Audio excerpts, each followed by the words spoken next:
In this video, we're going to talk about the loss of eyes on the prize and the impact that that's going to have on the meta in Marvel Crisis Protocol.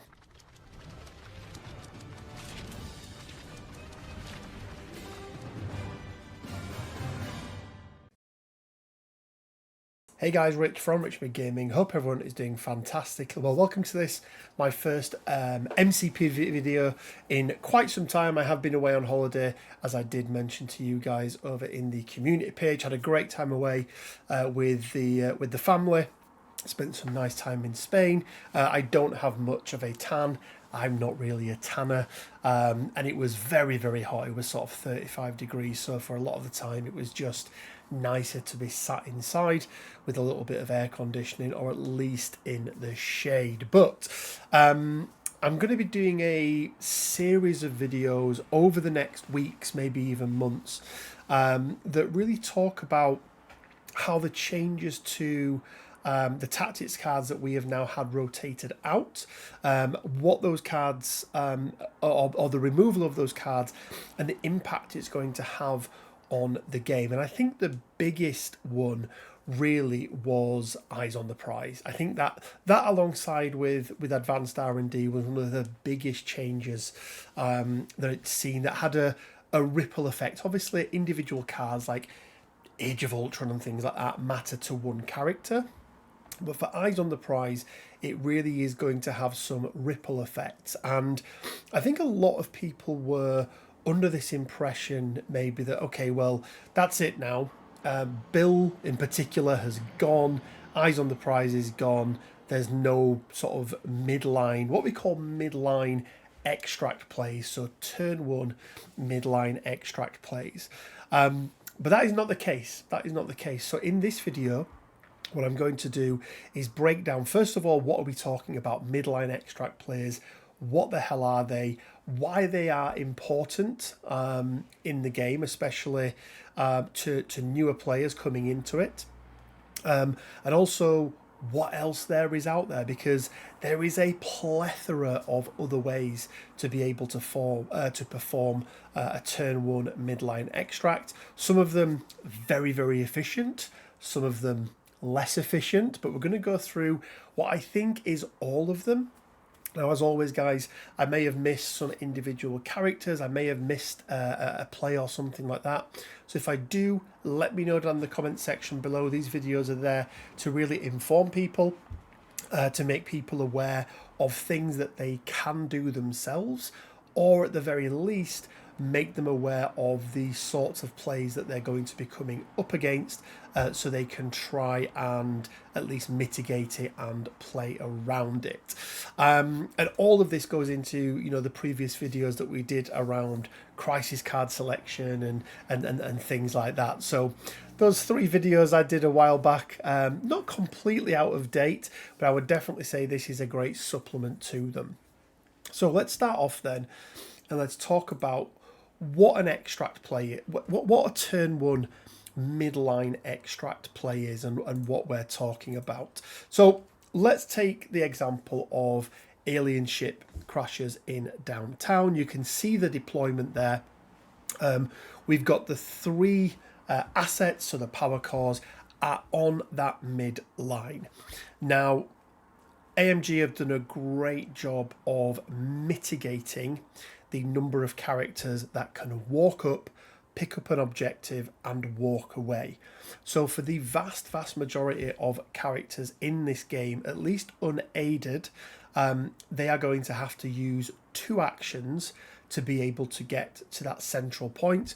And what does that mean? Well, it means that they are then left there vulnerable. If you've got a lone character in the middle of the board by themselves, that's what lone means, it's going to be very, very easy for your opponent to be able to do either some crazy shenanigans with them, or at the very least get a couple of attacks off before you can get anybody else up there to try and assist with them. So ideally what we're looking for is a way of being able to get to these midline extractions, pick them up, and have a method of being able to move back into safety, or even better, move back onto one of your own secure objectives that you can then also contest. So you've got a character that's scoring multiple points. But really the main point is we don't want them isolated in the middle of the board. Now, some extracts have, multiple extracts across the middle of the board, which, in this one there is only 3, so priority is important. But if we take a look at something like Struggle for the Cube, this is where it gets really interesting, because you've got 2 points in each of the players' halves of the board, if you like, that are much, much easier to get to. Very, very safe, but you've only got 1 extract in the middle of the board. So if you have priority, you want to try and go and grab that middle extract as quickly as you can, ideally on the first turn, because that's going to give you a VP advantage going into round 2.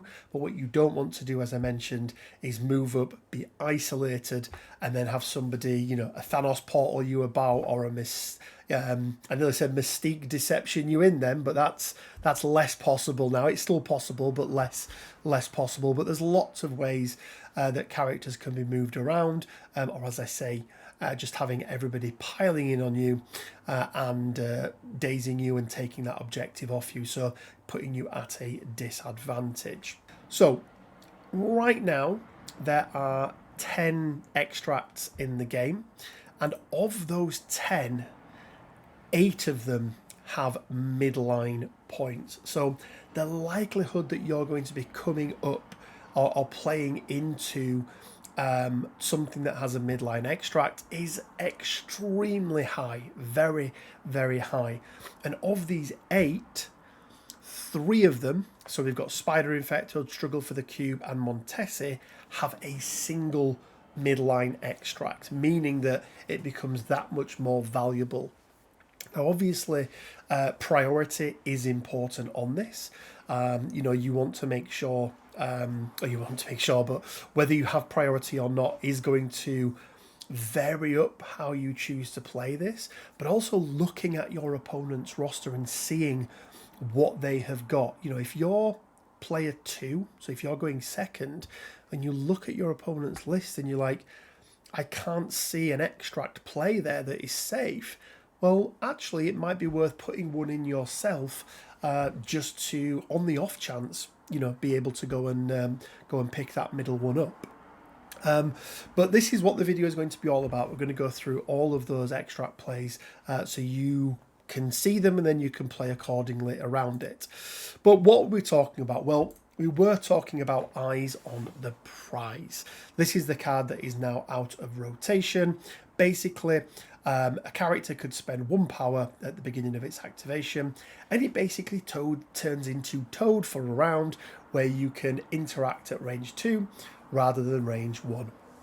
Now, the nice thing about this was it meant that if you were on a medium base and you had a medium move, you could get to a midline extract and pick it up. Now, the problem is that you needed more than 1 power to be able to do this. So a couple of examples of characters that could do this. You've got Beta Ray Bill here and Hela, but there were multiple others. The newer Doctor Strange, Sorcerer Supreme, could do it. You also had the likes of, the OG Doctor Strange could do it if he had a gem on him and things like that.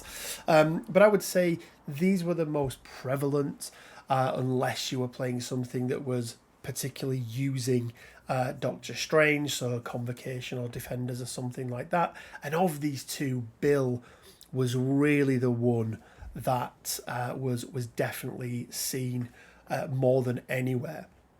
So let's jump over then and let's take a quick look at this play, just to remind ourselves of what it was, what it did. But basically, we've got this set up here. We're not going to put the power on because it doesn't really matter. We've got Hela. We've got our Eyes on the Prize. We spent the 1 power for it. Hela has a medium move, so she can move up to here. We'll put a range 2 on here as well, just so they're going to that full extent, or not to the full extent. She could go here, move around, pick this objective up, and then very, very easily move over into safety. And she was fine. You know, you probably want her somewhere more around like this place here, but that was the idea of it. So it became something that was fairly egregious, I would say, for a lot of players, and definitely something that people really didn't like. So who else can do this then? Eyes on the Prize has gone. Who else can perform these turn one midline extract plays? Well, I've broken this down into varying degrees of complexity, because there are some characters that have always been in, well, that have been in the game for a long time, that have always been able to do this themselves without any aid. We've got some characters who require an affiliation to be able to do it, and then we've got some characters who need gems, and other characters who need certain tactics cards to be able to do this as well. But let's start off then with the ones that are solo. They can do this themselves, and these are really going to be the characters that are on a medium base with a long move. Right now we don't have a long move large base character. They would obviously be able to do it as well. Large base medium move doesn't quite get you there, it just doesn't work. But right now we have 3 of them in the game. That is Angela, Amazing Spider-Man, and then Namor the Submariner. Now, Amazing Spider-Man is the only one of these who doesn't gain an additional power during the power phase, and that's really important, because it means that the other 2 characters, Angela and Namor, can actually be in a position where they can pick up more than one objective, or indeed be able to move over and flip a point or something like that. So if we take a look here again, we've got Angela. Again, we're not going to put the power onto her because we don't really need to do that, but she's deployed within range 3 as per normal. And then all we're going to do, just to show you how easy this is, we can move very easily within to range 1. We've got a lot of leeway, or quite a bit of leeway with this. Now, the thing that's also nice about all 3 of these characters is that they have either flight or wall crawler, so terrain does not get in the way. But you can see we can get up, we can spend our first power and be within range 1 of this. And then if we want to, we can move to either one of the most furthest out points, so we can go and try and flip this trap, or we can flip either on this side, or we can go and pick up another cube. Now, if this was not a pay to flip, we could very easily move over here and be in a position where we can pick up this cube and then be contesting this point. So having Angela scoring us 3 points round 1 is definitely quite nice indeed. Now, last up, and somebody who definitely deserves an honourable mention when it comes to the extract play. He's not quite as effective of any of these guys, but they are all 5 threat characters. It is going to be everyone's favourite 2 threat, Toad. He's slightly different in that he can't quite get as far away, but because of his prehensile tongue, meaning that he can always interact within range 2 rather than range 1, he can be range 2 away from something, which does make it that little bit easier for him to be able to do that extract play, or at least make him a little bit safer than other characters. So again, we can move up, and if we do a full move forward, you can see we're not quite going to be within range 2. So we do need, that's a lot of text, we do need to take that second action just to move ourselves up. We can then pick up this extract, and you know, we're in a fairly safe position here. It's unlikely that an opponent is going to be in a position where they can move up or double move up and be able to attack us. Not impossible. So as I say, Toad isn't quite as safe as some of the others, but definitely one that is worth looking at. I would take Toad more on like a a wide extract rather than a midline. He also does have slippery as well, which does help quite a bit, I would say. It does mean that he does have the ability to, if he doesn't get one shot, he can move away and take himself out of danger. So Toad is also a great choice for those extract plays.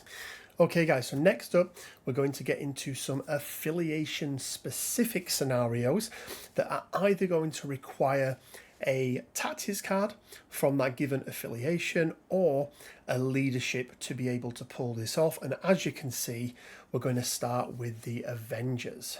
So for the Avengers then, there's two options really when it comes to midline extract plays. We've got Captain America, Steve Rogers, with a day unlike any other, which is going to lower the cost of the first superpower used by each allied character to a minimum of 1, which is, you know, quite nice, and it gives us a lot of different play styles. Now the nice thing about that is that it's going to work, because it's a leadership, it's going to work on both affiliated and unaffiliated characters, which is really good. But then we've also got Avengers Assemble, which is only going to work on our Avengers characters. But it does mean if you are taking some other leaders that aren't Steve, you do still have some plays accessible to you. So let's start out then with Captain America Steve Rogers, and let's take a look at those affiliated characters who are going to be able to do this. So starting off then, we have got Cable and Hulk, and that is it. They're the only two characters under Steve's leadership who are going to be able to make use of this. And to be fair, I'm not a huge fan of this one. And the main reason is that these are characters that I like to get in the mix of things, beat things up with. You know, Cable with his new improved plasma rifle now is really nice. And obviously Hulk is just an absolute beast. But they are there and they do exist. But remember, Steve's leadership will work with anybody. So there's anybody in the game that can do it. Now, the way that both of these characters are able to do this is they have a place. They have a range 2 place, which when you add a range 2 place in with that short move that they both have, it's going to get them to that midline point. So if we take a look here, we've got Cable set up, and let's just take a quick look at Cable's card, because this is really important here. So his body slide by 1 would normally cost 2 power, but because it's under Steve, it's only going to cost us 1, and because of his techno-organic virus suppression, he does gain 1 extra power during the power phase, meaning that body slide by 1 is going to cost 1, leaving us 1 extra power to be able to pick up the extract. And it's going to be exactly the same there on Hulk as well. But let's show you on Cable, because he is the smaller of the bases. Let's just make sure we've got these turned off. There we go. So let's start. We can spend 1 power on that body slide by 1, and it's going to take us up to here. And then again, we put our range 1 there, put our short movement tool here. You can see really easily we're able to get within 1, pick up that objective, and then move back to safety, either straight back or somewhere to the side if there was another extract, or indeed a point there that we can contest. He doesn't have the power to pick up another extract, but yeah, there we go. But as I mentioned, these are not the only characters who are going to be able to benefit from this, because it is a leadership, and everybody that can or anybody that's in your squad is going to be able to use it. So just a sort of quick selection of other characters. They all do it in a slightly different way, some of which we're going to go through in other parts of the video. But the Ancient one there, she also has a range 2 place, small base, but a medium move, meaning she can get there as well. Immortal Hulk has that Gamma Leap, exactly the same as the other version of Hulk. So that's going to work exactly the same way as Cable's. Juggernaut's the one that's slightly different. He doesn't start out with the power, but when he moves, he gains the power, meaning that he can then pick up the extract, and it would normally leave him with 1 power short. But again, because of Steve's leadership, he can then do his... I always forget the name of it. Nothing stops the Juggernaut. There we go. He's got the 2 power left to do that and move out of the way. So that's under Steve. But what about using Avengers Assemble? Now, well, obviously, we've got the 2 characters who we already started with there because we can spend 1 power. They're going to get a short move, not for free, but for 1 power. And both of these characters have additional power to then be able to make another short move, pick up, and then do a short move back. But there are some other options out there as well that are affiliated. So we've got She-Hulk and Thor, Prince of Asgard.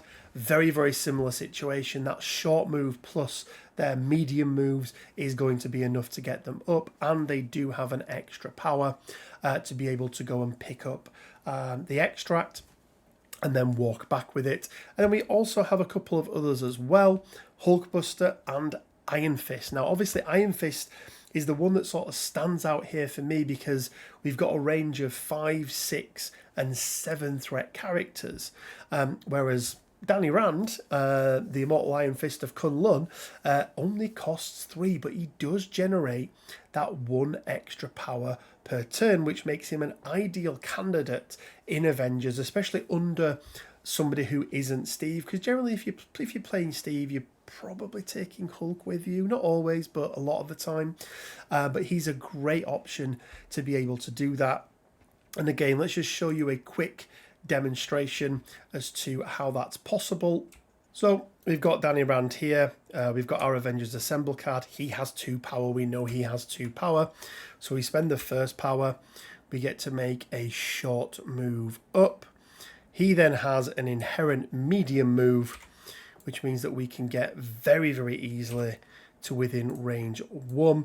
And the nice thing then about Danny is he does have enough movement to get quite far away. So he can go, almost anywhere on the back part of your board very, very easily.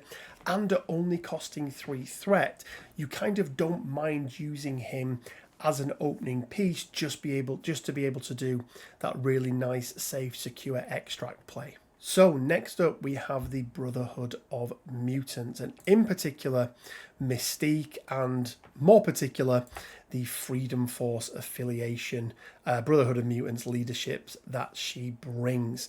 Now there's 2 parts to this, but the part that we're most interested in is once per turn after an allied character interacts with an extract objective token, after all effects are resolved, the allied character gains 1 power.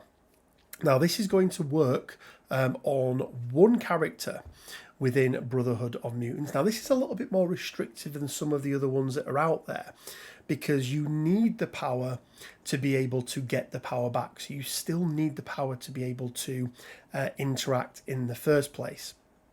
So, character that's great for this is going to be Juggernaut. Let's have a quick look and let's go and show you exactly how that works, because it is a little bit more detailed than some of the other characters. So let's first of all start by taking a quick look at Juggernaut's card. And the bit here that we are interested in is the Nothing Stops the Juggernaut, which is going to cost 3 power, which gives us a short push, omnidirectional, but also unstoppable momentum. After this character resolves a move action during its activation, it gains 2 power. Now, there's some other bits on there as well, but it can only be used once per turn. So whilst he only starts with 1 power, we are going to gain 3 power when we make that first move. Now, I can move up here with Juggernaut. We're going to go from 1 power up to 3. I can then make another short move. Now, we're not going to get power for this, so we are still only going to have 3 power. But because of Mystique's leadership, when we interact with this, pick it up, we're going to gain a power back, giving us 3 power to be able to make and nothing stops the Juggernaut and be able to move into safety. This is very effective on mutant extremist target US senators. Now, effectively, this isn't a midline extract, as you can see, they're just here like so, but it does mean that he can use that shove to be able to get out of the way, and it does make it that much easier for him to be able to get out of danger. Not that the Juggernaut needs to worry too much about being in danger, because, you know, he is, after all, the Juggernaut. Okay, then next let's talk about Midnight Suns, because yes, these guys offer a multitude of, only one way, but lots of different characters who are going to be able to make use of Blade's leadership, Bump in the Night. Now, spend 1 power, place within 1, so it's a range 1 place, and it might not seem like a lot, but when you've got bigger based characters, they can get quite far up the board. And unfortunately for Blade, there is only one character, 1/2 characters in affiliation who are going to be able to utilize this. But the key thing here is that it's going to be characters on a medium base or more, or bigger, and they need to have more than 1 power. So they need access to more than 1 power, because the affiliation is going to cost 1 power. Now, in affiliation option at the moment is the Immortal Hulk. And it's fine, right? It's going to work in exactly the same way as we've shown the other bumps. So you pay the 1 power, you bump him at once, you can do his short move, he gets within range, and then he can move back out. But Hulk's not a great choice for me, because again, it's 7 threat, and is it worth 7 threat just to go up and get an extract and run out of the way? Now, he can do other things. It does mean that he's going to have a lot of power going into his next turn, but yeah, you can choose whether or not you want to use him for it. The other option in affiliation is going to be Doctor Strange. Now, you may be thinking, well, Rich, Doctor Strange only generates 1 power. Yes, he's medium base, medium move. So that 1 bump is going to get him within range, but he's not going to have the power for it. Well, you can do it using either the Time or the Soul Infinity Gems. I'm less of a fan of this one than I am of the Hulk one, because 5 threat Strange is really good. 6 threat Strange is really, really expensive for what you get. So really not worth it in my opinion.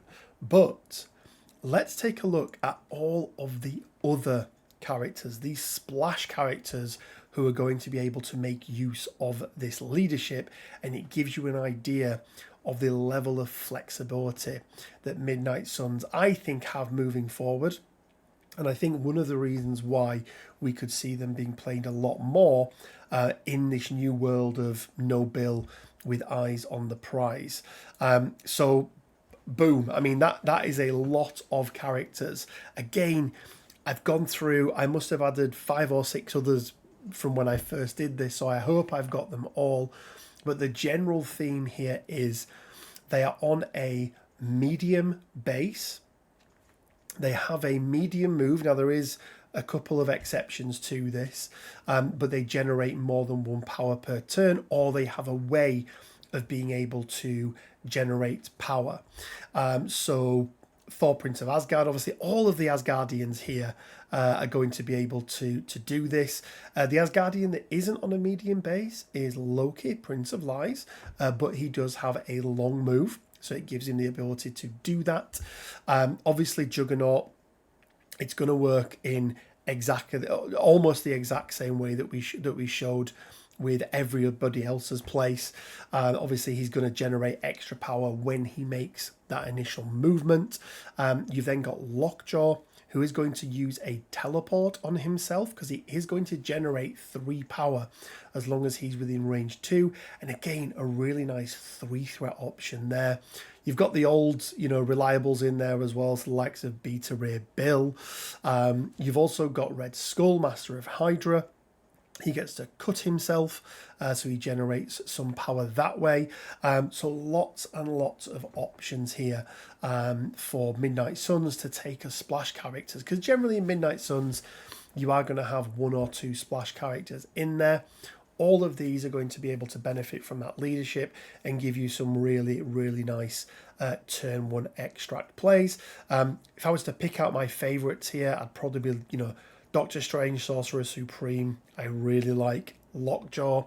I really like, I think Red Skull is also pretty darn good as well. So lots of options there for you to be able to take with Midnight Suns. Okay, let's move on. And let's take a look at the Uncanny X-Men. These guys have lots and lots of ways to be able to do turn one plays. And right now I would say are definitely leading the pack when it comes to turn one extract plays. And there's a couple of different layers to this. So let's start off with the leader who can make it happen, which is going to be Storm, aka Ororo Munroe. Now her leadership, X-Men Gold, again is in two parts, but the only part that we're concerned about is once per round you may use this leadership ability during an allied character's activation, if it is not holding an objective token. If you do, the active target character may spend 1 power. If it does, choose another allied character within 2, and then place the active character within one of the chosen character. Now, depending on... So there's a couple of things to this, first of all. So again, it's another place. This is going to work almost, not quite, but almost identical to the Midnight Suns bump. There is something extra in here that does change things up a little bit, but almost identical to the Midnight Suns bump, because you're going to need a bigger base for this first part, and you're going to need multiple power. Multiple power is the key thing here.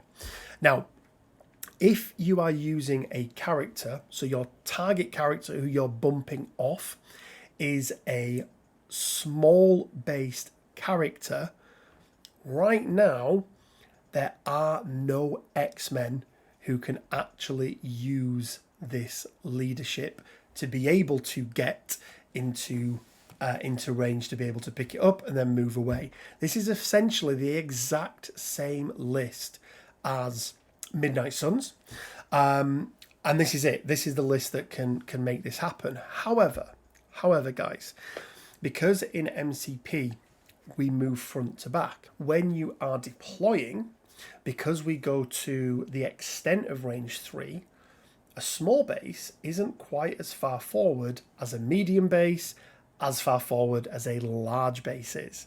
So whilst we can't really use this to any extent with small base characters that we're bumping off with X-Men, when we move into medium base characters, it does open the door a little bit for us, and it gives us access to one character who can do this. And the main restriction here, guys, is the power. So even though there are other characters within the X-Men who can get into place, Jean Grey's the only one that generates some extra power, so she's the only one that's going to be able to do it. Cable does, but the fact that he's a short move means that that's not going to work for him. But there is another little card that X-Men have access to called First Class. And this is the card that changes up absolutely everything for the X-Men. So with this card and the leadership of Storm, your list of X-Men characters who can make a turn 1 extract play is absolutely all of them, with the exception of Cable and Honey Badger. Now, Honey Badger, for obvious reasons, right? She's an ankle biter. She cannot interact or hold objective tokens. She cannot score UVPs under X-Men. Okay, that makes sense. As I already mentioned, the bump and short move isn't quite enough to get Cable there. But guess what, guys? Cable doesn't care, because he doesn't need a bump off somebody else. He has body slide by 1. And because first class doesn't work in the same way as Mystique's leadership, where it gives you the power back, but you need it in the first instance, first class is just free. So the first object you interact with is free, meaning that Cable can body slide by 1, spending his 2 power that he generates, short move up, and then be able to come back. But all of the X-Men are going to need to be bumping off a medium size base. I think with the exception of Professor X and maybe Colossus, because they're already on, or maybe Beast, because they're already on medium bases. The one exception to that, and I think the absolute go-to extract player or extract character for X-Men right now, because of her cost, because of her flexibility, is going to be Shadowcat. Purely because it's just so easy with that long move to get up there. So you have that little bump, and then you can get straight up the board, being able to go and pick that extract up. And yeah, and again, a long move getting out of trouble makes it so much easier as well. So yeah, Shadowcat for me is my pick for X-Men. But again, guys, you've got access to all of them, pretty much all of them, with the exception of Honey Badger, who obviously can't pick up things anyway. So, but guys, we are not done, because all of those are relying on playing Storm. But what about if you're not playing Storm? What about if you are playing another character, another leader? You've got Scott, Cyclops. You've got Professor Xavier, Charles. Well, there is another card, because, I mean, they need more options, right? And it is, to me, my X-Men. A character with an uncanny X-Men leadership ability may spend any number of power to play this card. For each power spent, one allied X-Men character may advance short towards this character. And that's the important part here, is that it is towards. So it differs from Assemble in that it's the leader that pays, not the character that's making the move. But the kicker to that is it has to be towards that character. So let's take a quick look and see how that looks, because it needs a little bit more finesse when it comes to setting up your board. Okay guys, so we have got Professor X, Professor Charles Xavier, and then we've got Wolverine. So we're going to spend the power on Professor X, and we're going to play To Me, My X-Men, and we're going to have Wolverine move. Now again, if I just move this round here, so this is towards. So when we're moving towards or throwing toward away or anything like that, this movement tool cannot pass. So if we look here, it has to run parallel. Okay, as you can see, towards actually ends up getting us quite far up the board. And if I just press place here, we can end up being in a position where we're actually really far forward, and we're actually even outside the bounds of this. But then from here, really nice and simple, really easy. I can walk up. Wolverine still has the power to be able to pick this up. And I've got movement then to be able to move out and, you know, get to wherever I need to get.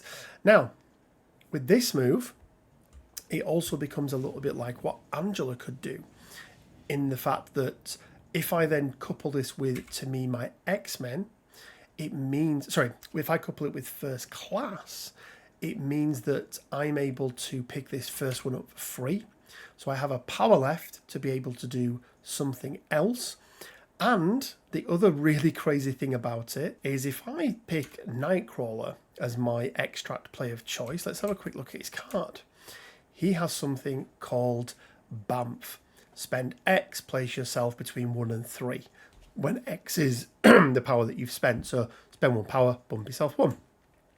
If we take To Me, My X-Men, we take First Class.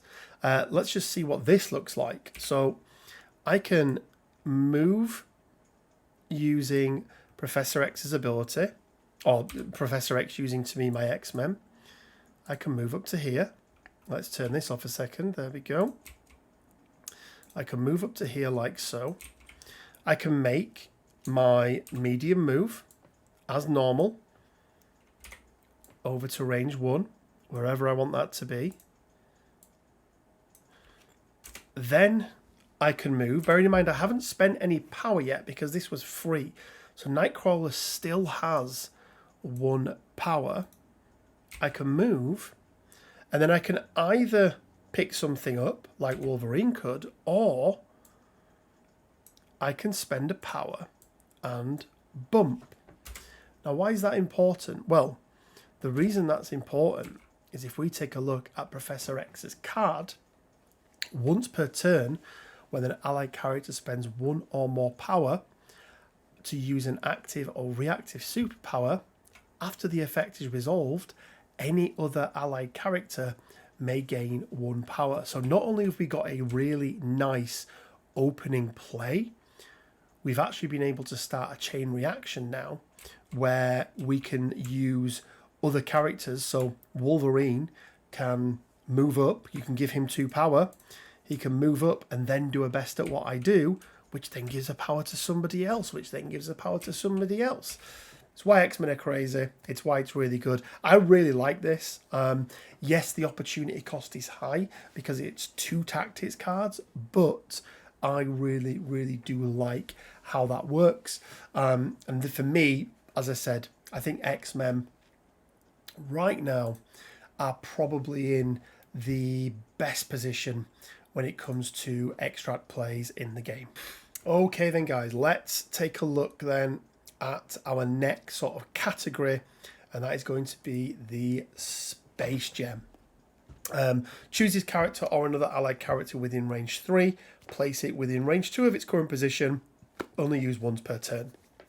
Now, prerequisites to this are going to be that you need to be a gem bearer, particularly the Space Gem. But you're also going to need some power, because this is going to cost you 2 power, but it does generate 1 itself, meaning that you're going to need 1 extra power to be able to do that. So you need to be generating yourself 2 power per turn. You get a power from this. You've got the 3 power, 2 to use it. You move up with an action, you pick it up, and then you move back. Really simple, straightforward. Got 3 characters who can do this. Loki, God of Mischief, and Ebony Maw are the ones that need the power. Thanos not so much, because he gets to use them for free, which is quite nice. Not a fan of this one. I think if I was going to use it on anyone, it would be Ebony Maw. But even then, 6 threat Ebony Maw for an extract play, there's just much better options out there in my opinion. So not going to go through this because it's a very simple bump and walk up, right? We've seen it multiple times. Now let's get on to some tactics card specific ones. These are all going to be unaffiliated, so you can use them anywhere, but there will be particular characters. So first up, we've got the cat and the spider. If Peter Parker is within range 2 of an allied black cat, both characters may spend 1 power each to play this card. Throw that allied black cat. Black cat does not suffer collision damage during this throw. After the throw is resolved, black cat may immediately interact with any number of objective tokens without spending power. So if this is on, if you manage to be in a position, I don't know if you can be in a position where you could be within range of 2, 1. Is it interact with any objective? So any. So I don't think you can do this with more than 1, but if you can do it more than once. But she can pick it up for free, and then she can move away, basically. Now, obviously, prereqs for this are you need Black Cat, but you also need a Peter Parker. Now, fortunately, you've got 3 options for Peter Parker. You've got Amazing Spider-Man, you've got Spider-Man, and you've got Spectacular Spider-Man. Realistically, you're not going to use this on Amazing Spider-Man because he has a way of doing it himself. You don't need to do that. Spider-Man Peter Parker isn't great, right? He just isn't that good. So really, Spectacular Spider-Man is probably your option. I would say right now, it's not something I've seen played a lot in Web Warriors, but with the removal of advanced R&D and things like that, I think Spectacular Spider-Man and Black Cat working together are probably the best opening plays that they've got at the moment for those midline objectives, unless you take an Amazing Spider-Man. But taking an Amazing Spider-Man with Miles isn't the best. And then the other problem is that Black Cat then... I mean, it costs 3 now actually as well, so it is quite difficult to pay for. But I was going to say her Master Cat Burglar and Advanced R&D is gone. So this is probably one of the best opening plays for them with midline extract, and kind of what this card is designed for. A couple of others. You're going to have Sibling Rivalry. Again, unaffiliated. It's only going to work with the original Loki and Thor. They both spend a power each. Thor gets to throw Loki. Basically, you throw Loki, Loki then can move up, pick it up because he has 2 power, and then move back. Not a fan of this one. This is really for throwing Loki into somebody else. And yeah, I'm not a huge fan of this. Again, if you want because this is really an Asgard play, right? You're not going to play them much out of Asgard. If you want a turn 1 Asgard play, take Angela, right? Like, she's just so much better at it. And then lastly, we've got Fastball Special. It's going to work in exactly the same way as the one with Loki and Thor, Sibling Rivalry. This time it's Colossus and Wolverine, but the kicker here is they don't generate extra power, so you're going to also have to use X-Men First Class. And again, we've just shown you a much better way of doing it. And this also has a kicker on there that when you collide, and it's 4 damage incoming, right, from Wolverine, because he counts as 3. When he collides, you get 2 fewer dodge dice, you get bleed at the end of it. This for me is not a good extract play for X-Men, purely because they've got so many other better options out there. And there we go, guys. I hope this video was really useful. As I say, it's for the first in a series of where we're looking at the cards that were removed and what else is out there to replace them, but also how it can have an impact on the meta. And I think with the loss of eyes on the prize, you're going to start to see a lot more of these types of plays. Again, let me know down in the comment section below if there is any that I have missed. I probably have. So please put them in the comment section down below. And we can share this with the community, and we can make everybody aware so that they're not turning up to a game and being surprised by anything. Really glad to be back, guys. Really glad to be making more MCP content. I am waiting to move house over the next few weeks. We, fingers crossed, have a date, but that will disrupt things ever so slightly because I've got to take my entire office and the rest of the house and put it into our brand new house. So that is going to take some time, but I'll try and get ahead and record a couple of videos beforehand, just so you have at least 1 or 2 coming out every week whilst I'm making that move. We're going to leave it for there, guys. As I say, I hope you have enjoyed the video. It's really nice to be back. I want to give a big shout out to all of our Patreons and YouTube members. Huge thanks for supporting the channel. You really do make it easier. Just the general day-to-day running of this, the giveaways, everything that we do, you guys make it much easier, and everything we get goes back into the channel. So if you do want to support us, you can do so from as little as £1 a month on Patreon. There'll be a link down in the description below, or click that member button, or join button I think it is, and you'll become a YouTube member. But you don't need to do any of those to support the channel. Just simply liking, commenting, subscribing really does help. Interacting with the content really goes a long way. So if you could do that, it would be great. And also, guys, a quick reminder, we do have our monthly $25 giveaway. If you want to know what that is, go and check out the community post I put up earlier this week. I think it was yesterday. You'll see my hand, my wet palette, and you've got to guess which MCP character I am painting up. If you get it right, I'll pick one at random, or a winner at random, and you'll win yourself a $25 Amazon gift card to do with as you please. We're going to leave it there, guys. Thank you so much for the support. Really does mean the world. Check out the Discord. We're going to be kickstarting events back off in the next couple of weeks once the summer months are over. And as always, guys, it leaves me with just enough time to say stay well, keep safe, and until next time, bye for now.